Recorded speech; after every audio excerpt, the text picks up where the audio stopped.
Number 29. So the last sentence says we want the average speed of the car in inches per second. Okay.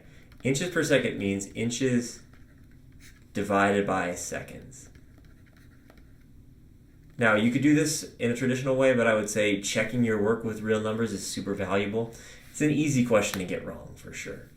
So I'm going to pick values that are not in the problem because I'm a little bit queasy about picking...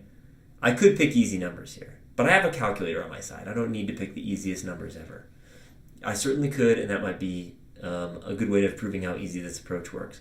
But it's number 29, and I would imagine you would care about getting this question right, and you would have the calculator, so you might pick a value of t that isn't in the answers or part of that set. Let's pick t as 9 so that we can take an easy square root. S is then 16 times 9 times square root 9, aka 16 times 9 times 3.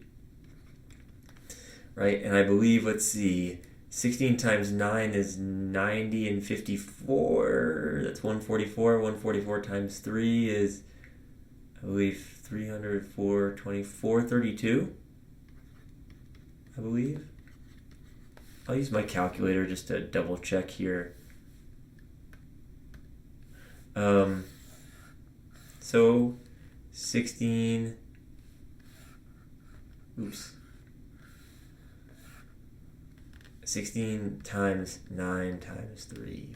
Yeah, 432. Cool. And then we need to they want to know the average speed. So look, we know that the speed is inches per second. If S is inches, we know that S over T would be what we're looking for, right? Now, that may be just like you could just do the algebra.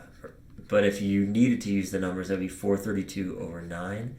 And you could figure out what that equals. I guess that would be 18 less than... I think that's 58. I'll double check. Let's see. 432 divided by 9. 48, of course.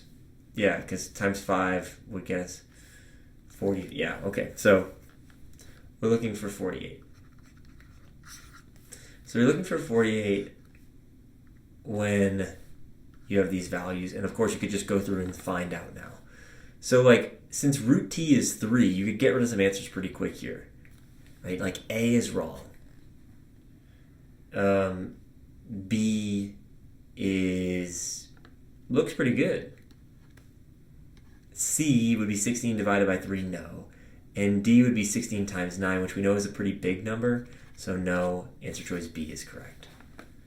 Now, of course, you could do this just algebraically, and you could just say, okay, well, if you're looking for S over T, that is inches over time, that's written as 16 T root T over T. The T's cancel. 16 root T.